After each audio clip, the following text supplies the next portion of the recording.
વિદ્યાર્થી મિત્રો, આપણે અગાઉના લેક્ચરમાં જોયું કે ભારત જે છે એનો નકશો, એની જે ઉત્તર દક્ષિણ અને પૂર્વ પશ્ચિમ સીમા છે એ પૂર્વમાં આપણે જોયું કે બંગાળાની ખાડી સુધી એની પૂર્વમાં બંગાળાની ખાડીથી લઈ અંદામાન નિકોબાર ટાપુ સુધી એની સીમા ગણવામાં આવે છે, અને પશ્ચિમમાં જોઈએ તો અરબ સાગરથી આગળ જઈ લક્ષદ્વીપ ટાપુ સુધી એની સીમા ગણવામાં આવે છે. હવે વિદ્યાર્થી મિત્રો, તમે અહીંયા જોઈ શકો છો કે ભારતનું વ્યૂહાત્મક મહત્ત્વ પણ વિશેષ છે. તો આપણે ઝડપથી એનો અભ્યાસ કરી જઈએ કે ભારતનો ભૂમિભાગ એશિયા ખંડની દક્ષિણ તરફ આવેલો છે.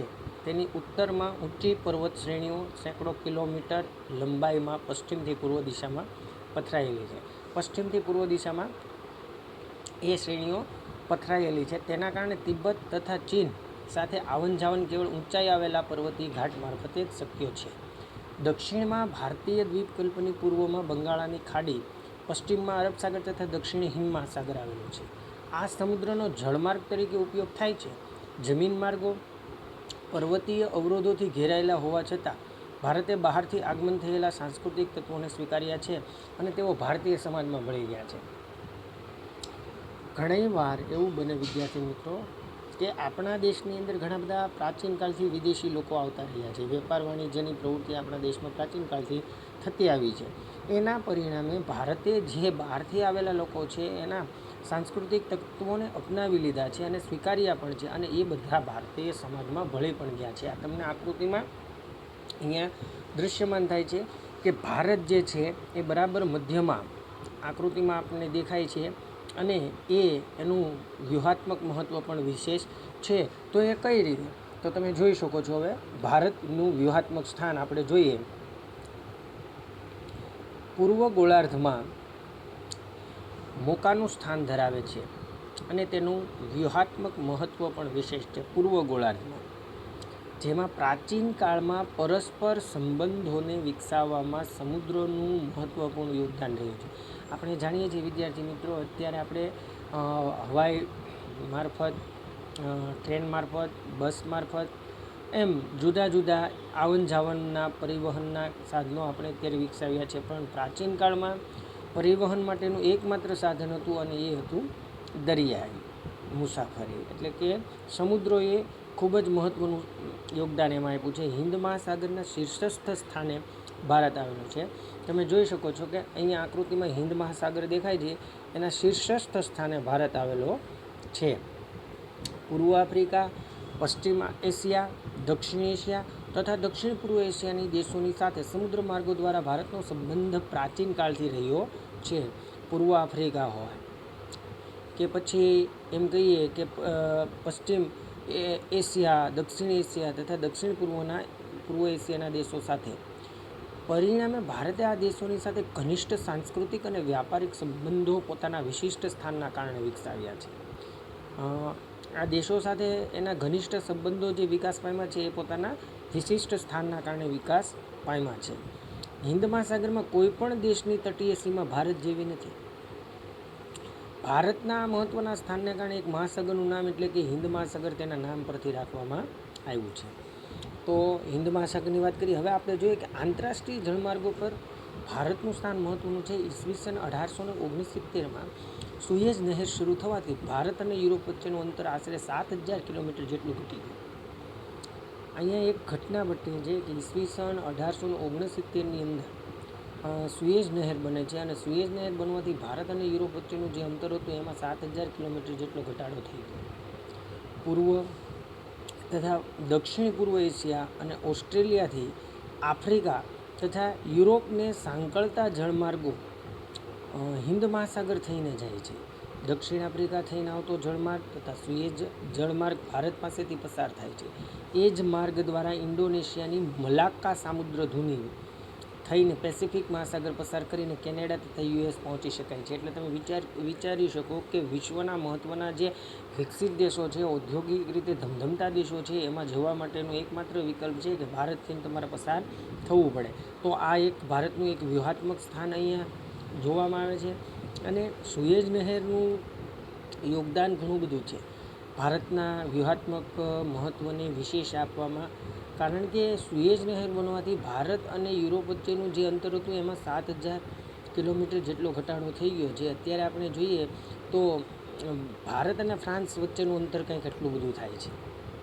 વર્તમાન સમયમાં ભારત અને ફ્રાન્સ વચ્ચેનું જો અંતર માપવા બેસીએ તો એ 7,000ની આસપાસ થતું જોવા મળે છે. ભારતનો સંપર્ક વિશ્વના અનેક દેશો સાથે સદીઓથી છે. અહીંયા એમ પણ વાત કરી છે કે ભારત જે છે એનો સંપર્ક વિશ્વના અનેક દેશો સાથે સદીઓથી છે. એવું શું કામ? કારણ કે ભારત છે ને એ પ્રાચીન કાળથી જ વિશ્વના અન્ય દેશો સાથે વેપાર કરતો આવ્યો છે. વસ્તુઓ અને વિચારોનું આદાન પ્રદાન પ્રાચીન કાળથી થઈ રહ્યું છે. વસ્તુઓ અને વિચારોનું આદાન પ્રદાન, કારણ કે ભારતની સંસ્કૃતિ વિશ્વમાં અજોડ સ્થાન ધરાવે છે. આ ઉપરાંત ભારતની વસ્તુઓની નિકાસ વિદેશમાં થાય છે. આપણે અગાઉ ભણી ગયા છીએ અને સમજી પણ ગયા છીએ કે ભારતના મરી, મસાલા, તેજાના, ગળી, મલમલ, સુતરાઉ કાપડ આ બધાની માંગ વિદેશમાં પુષ્કળ પ્રમાણમાં હતી અને એમાંય ખાસ કરીને યુરોપ ખંડમાં પુષ્કળ પ્રમાણમાં હતી. અને એ જ માંગને કારણે અને વેપાર વાણિજ્યની પ્રવૃત્તિથી ભારત આર્થિક પ્રવૃત્તિનું એક મોટામાં મોટું કેન્દ્ર બની ગયું હતું અને નાણાંનો એક મોટો પ્રવાહ એમ કહી શકાય કે ભારત તરફ વહેવા લાગ્યો હતો. અને ભારત આર્થિક રીતે ખૂબ જ સમૃદ્ધ હતું. અને એ સમૃદ્ધિથી અંજાઈને અથવા તો એ સમૃદ્ધિથી જોઈ અને પોતે પણ સમૃદ્ધ થવાની લાલસામાં અનેક વિદેશી પ્રજા ભારતમાં આવી. અનેક વિદેશી પ્રજા ભારતમાં આવીને સ્થાયી પણ થઈ ગઈ અને ભારતીય સમાજમાં ભળી પણ ગઈ. તો આ એક વસ્તુ આપણી સામે જોવા મળે છે વિદ્યાર્થી મિત્રો, કે ભારત જે છે એ સદીઓથી વિશ્વના દેશો સાથે વેપાર વાણિજ્યની પ્રવૃત્તિ કરતો આવ્યો છે. આ જ પ્રમાણે ઉપનિષદોના વિચારો, રામાયણ તથા પંચતંત્રની વાર્તાઓ, ચિકિત્સા પદ્ધતિ, ભારતીય અંક અને દશાંશ પદ્ધતિ વગેરે વિશ્વના વિભિન્ન ભાગો સુધી પહોંચે છે. હવે આ વિચારોનું આદાન પ્રદાન થાય એટલે ભારતના ખાસ કરીને ધાર્મિક ગ્રંથોની વાત અહીંયા કેમ ભૂલી શકાય. એમાં ઉપનિષદો છે, એના ઉપનિષદોના વિચારો, પછી રામાયણ જે આપણા ભારતીય સંસ્કૃતિનો એક એમ કહી શકાય કે મહત્ત્વનો ધાર્મિક ગ્રંથ ગણી શકાય. પંચતંત્રની વાર્તા, વિષ્ણુ શર્મા રચિત જે પંચતંત્રની બોધકથાઓ છે એ પણ અહીંયા મહત્ત્વનું સ્થાન પામી છે. ચિકિત્સા પદ્ધતિ, શલ્ય દ્વારા જે ચિકિત્સા પદ્ધતિનું એમ કહી શકાય કે વર્ણન કરવામાં આવ્યું છે શલ્ય ચિકિત્સા સંહિતામાં, એના ઉપરથી એવું કહી શકાય કે આ જે ભલે વિશ્વની અંદર વિકસિત દેશો ચિકિત્સા પદ્ધતિમાં આગળ હોય પણ પ્રાચીન કાળની જે શલ્ય ચિકિત્સા પદ્ધતિ છે એ ભારતમાં જ જોવા મળે છે, વિશ્વના અન્ય કોઈ દેશોમાં જોવા મળતી નથી. ચરક સંહિતા પણ એમાં આવી જાય જે ચરક ઋષિએ લખેલું છે અને શલ્ય ચિકિત્સા પણ એમાં એનો સમાવેશ થાય છે. ભારતીય અંક અને દશાંશ પદ્ધતિ, ખાસ કરીને ભારતીય ગણિત શાસ્ત્રીઓ દ્વારા, ખાસ કરીને જે ભાસ્કરાચાર્ય છે કહી શકાય કે આપણા જે પ્રાચીન સમયના ઋષિમુનિઓ દ્વારા જે કંઈ ગ્રંથોનું નિર્માણ કરવામાં આવ્યું છે એનો એમ કહી શકાય કે આજે વિશ્વની યુનિવર્સિટીઓની અંદર એક અભ્યાસ તરીકે એનો સમાવેશ કરવામાં આવ્યો છે, જે ભારત માટે ખૂબ જ ગૌરવની વાત માનવામાં આવે છે. શું કામ? આપણા રામાયણ અને ગીતાજી જેવા પવિત્ર ગ્રંથોનું અધ્યયન યુએસ યુનિવર્સિટીમાં એક વિષય તરીકે કરવામાં આવી રહ્યું છે. કારણ કે આપણી સંસ્કૃતિ વેદોની સંસ્કૃતિ છે અને વેદ એ ઈશ્વર રચિત છે. એમ કહી શકાય કે ઈશ્વરને પામવા માટેનું એક મહત્ત્વનું માધ્યમ પણ એને ગણી શકાય છે. તો આ બધી જે આપણા વિચારો છે, આપણા અમૂલ્ય ગ્રંથો છે, એને વિશ્વના જુદા જુદા ભાગો સુધી પહોંચાડવામાં પણ મહત્ત્વનો ફાળો આપેલો છે. ત્યારબાદ આપણે જોઈએ આગળ કે અહીંયા તમને નકશો દેખાય છે. આ નકશા ઉપરથી આપણે જોઈએ કે આમાં શું છે. દક્ષિણ એશિયામાં ભારતનું એક મહત્ત્વપૂર્ણ સ્થાન છે. ભારતમાં 29 રાજ્યો, દિલ્હીનું રાજ્ય અને એક રાષ્ટ્રીય રાજધાની પ્રદેશ અને 6 સંઘ શાસિત પ્રદેશ છે. 6 સંઘ શાસિત પ્રદેશ છે. અત્યારની પરિસ્થિતિ અલગ છે, અત્યારે 9 થઈ ગયા અને 33 આજુબાજુ રાજ્યો જોવા મળે છે. આટલું જાણવું ગમશે કે 2014 2 જૂન 2014ના રોજ તેલંગાણા તેના માતૃ રાજ્ય આંધ્રપ્રદેશમાંથી નવું 29મું રાજ્ય બન્યું છે. તેલંગાણાની વાત છે કે 2 જૂન 2014ના રોજ તેલંગાણા જે એક નવું રાજ્ય અસ્તિત્વમાં આવ્યું તે એનું માતૃભાષુ રાજ્ય કે જે આંધ્રપ્રદેશ છે એમાંથી છૂટું પડ્યું. ભારતની જમીન સીમા ઉત્તર પશ્ચિમમાં પાકિસ્તાન અને અફઘાનિસ્તાન સાથે અને ઉત્તર પૂર્વમાં ચીન, નેપાળ, ભૂતાન સાથે તથા પૂર્વમાં મ્યાનમાર અને બાંગ્લા સાથે સંકળાયેલી છે. તો આમ જોઈ શકો છો વિદ્યાર્થી મિત્રો, ભારતની જે જમીન સીમા છે એ પાકિસ્તાન, અફઘાનિસ્તાન, ચીન, નેપાળ, બર્મા, ભૂતાન અને બાંગ્લા સાથે સંકળાયેલી છે. હવે આપણે ભારતનો જરાક નકશો જોઈ લઈએ. ભારતનો નકશાની અંદર અહીંયા જોઈ શકીએ છીએ કે ઉત્તર, પૂર્વ, પશ્ચિમ એમ ભારતની જે જમીન સીમા છે એ વિવિધ પડોશી દેશોથી ઘેરાયેલી છે. પૂર્વમાં આપણે જોઈ શકીએ છીએ કે નાગાલેન્ડ, અસમ, મણિપુર, મેઘાલય, મિઝોરમ, ત્રિપુરા, આ 7 સિસ્ટરનો સમૂહ જે છે એ પૂર્વમાં આવેલો છે. અને પૂર્વની અંદર આપણે જોઈ શકીએ છીએ કે બાંગ્લાદેશ જે છે ત્રિપુરાની ઉપર આપણને દેખાય છે, જે અસ્તિત્વ ધરાવે છે, જે ઈસવીસન 1971માં એની એમ કહી શકાય કે એનો જન્મ થયો બાંગ્લાદેશનો. અને ખાસ કરીને અહીંયા બંગાળની ખાડી પણ પૂર્વમાં આવેલી છે. એટલે કે પૂર્વમાંથી નીકળતી જે નદીઓ છે એ બંગાળની ખાડીને મળે છે. અને આ નદીઓ જે છે ખાસ કરીને કહીએ તો એ બંગાળની ખાડીને મળે છે અને એ બારમાસી નદી નથી. ત્યારબાદ આપણે જોઈએ ઉત્તર તરફ જઈએ તો જમ્મુ કાશ્મીર છે, હિમાચલ પ્રદેશ, પંજાબ, ઉત્તરાખંડ, દિલ્હી, હરિદ્વાર, ઉત્તર પ્રદેશ, આ બધા રાજ્યોનો સમાવેશ ઉત્તરમાં થાય છે. પશ્ચિમમાં જોઈએ તો રાજસ્થાન, નીચે આવીએ તો આપણું ગુજરાત, એની નીચે ગોવા, એની ઉપર મહારાષ્ટ્ર, એ બધા પશ્ચિમી રાજ્યો છે. અને દક્ષિણમાં જઈએ તો કર્ણાટક, આંધ્ર, તમિલનાડુ, કેરળ, આ બધા દક્ષિણી રાજ્યો છે. હવે નીચે દક્ષિણે આપણે જોઈએ હિન્દ મહાસાગરની શીર્ષસ્થ સ્થાને ભારત આવેલો છે. બરાબર એની નજીક શ્રીલંકા નામનો એક ટાપુઈ દેશ આવેલો છે. અને આપણી જે જમીન સીમા છે એ પૂર્વમાં અંદામાન નિકોબાર ટાપુ સુધી અને પશ્ચિમમાં લક્ષદ્વીપ ટાપુ સુધીની માનવામાં આવે છે. આ ઉપરાંત અરબ સાગર પશ્ચિમે આવેલ છે, જે બરાબર મુંબઈની નજીક પડે છે. હવે અહીંયા દરેક રાજ્યની વિશિષ્ટતા આપણે જોઈ લઈએ. ક્ષેત્રફળની દૃષ્ટિએ તમામ રાજ્યોમાં રાજસ્થાન મોટું છે. વસ્તીની દૃષ્ટિએ તમામ રાજ્યોમાં ઉત્તર પ્રદેશ મોટું છે. આર્થિક દૃષ્ટિએ ગુજરાત આગળ પડતું છે, મહારાષ્ટ્ર પણ આગળ પડતું છે.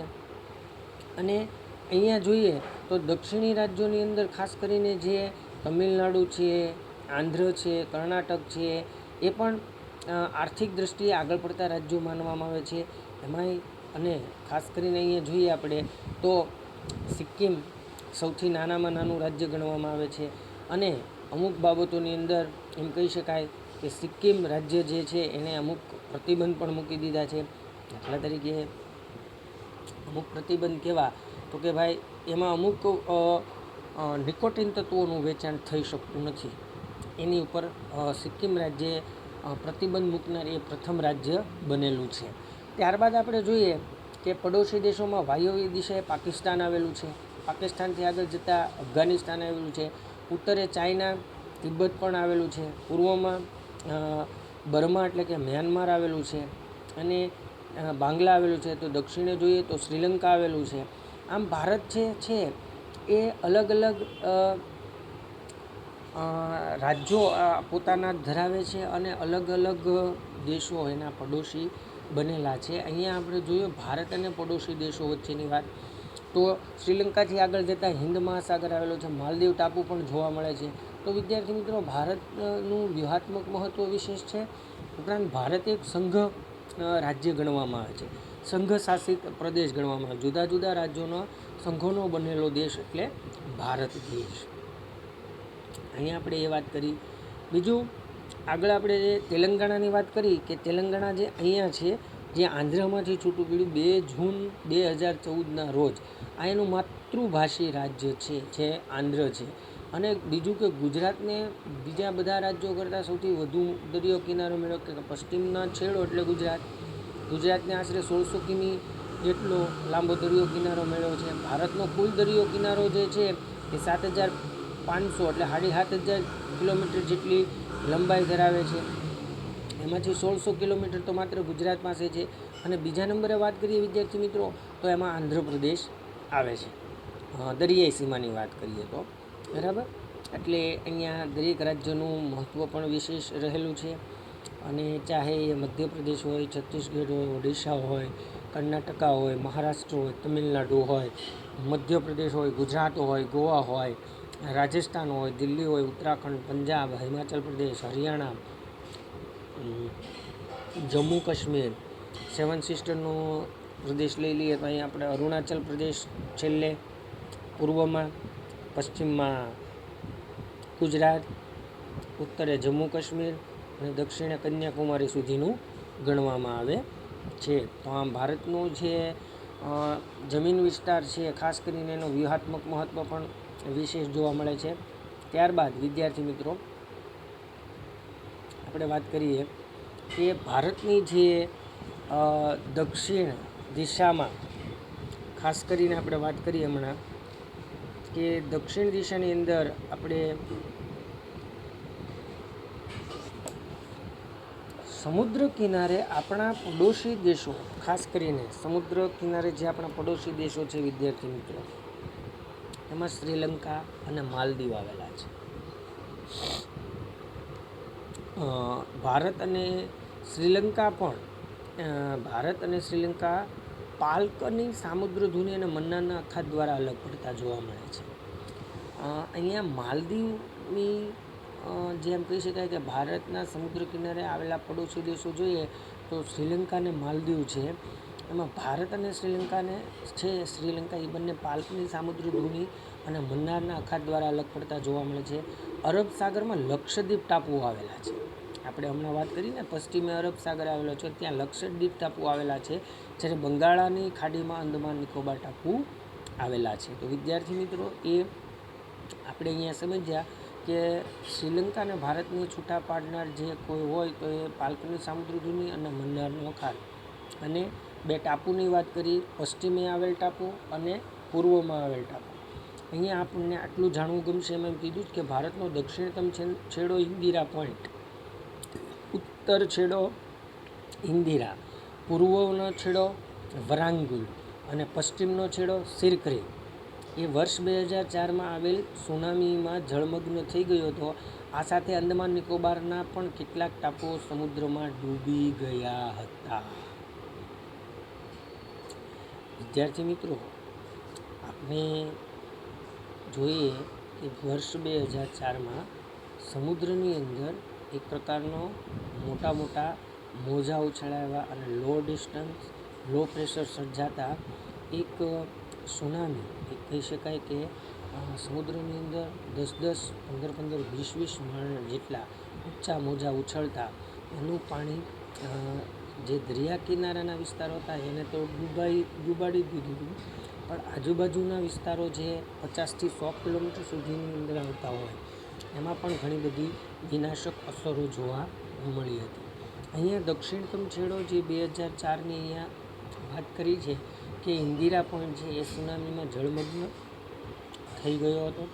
અને એની સાથે દક્ષિણની અંદર એટલે કે પૂર્વ તરફ આપણે જોઈએ કે બંગાળાની ખાડીમાં આવેલા અંદામાન નિકોબારના કેટલાક ટાપુઓ પણ સમુદ્રમાં ડૂબી ગયા.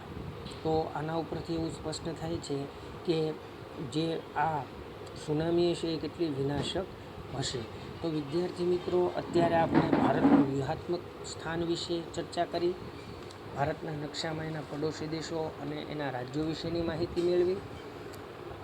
ભારતના જે પડોશી દેશો છે જેમ કે વાયવ્ય દિશાએ પાકિસ્તાન, અફઘાનિસ્તાન, ઉત્તરે ચાઇના, તિબ્બત, પૂર્વમાં બંગાળ, બર્મા અને બાંગ્લા, જે સમુદ્ર કિનારે આપણે વાત કરીએ કે એના સમુદ્ર પડોશી દેશોમાં માલદીવ અને શ્રીલંકા, પછી હિન્દ મહાસાગરના શીર્ષસ્થ સ્થાને જે ભારત આવેલું છે એ પણ એનું મોખાનું સ્થાન ધરાવે છે. તો આમ આવા વિવિધ મુદ્દાઓની ચર્ચા આપણે કરેલી છે, જેની તમે વિગતે નોંધ લીધી છે. ખાસ કરીને અહીંયા આટલું જાણવું ગમે એને પણ આપણે આવરી લીધું. એની અંદર આપણે તેલંગાણા રાજ્યની વાત કરી કે જે 2014માં 2 જૂને આંધ્રમાંથી છૂટું પડ્યું, અને અહીંયા ઇન્દિરા પોઈન્ટ ઉત્તર દક્ષિણતમ છેડો જે 2004માં આવેલી સુનામીમાં જળમગ્ન થયો હતો, અને એની અસર પૂર્વમાં આવેલા આંદામાન નિકોબાર ટાપુનો પણ કેટલોક ભાગ એમાં જળમગ્ન થઈ ગયો હતો, એની પણ ચર્ચા કરી. તો આ ચર્ચા અહીંયા આપણે પૂર્ણ કરીએ છીએ, જેની તમે વિગતે નોંધ લીધી હશે. Thank you.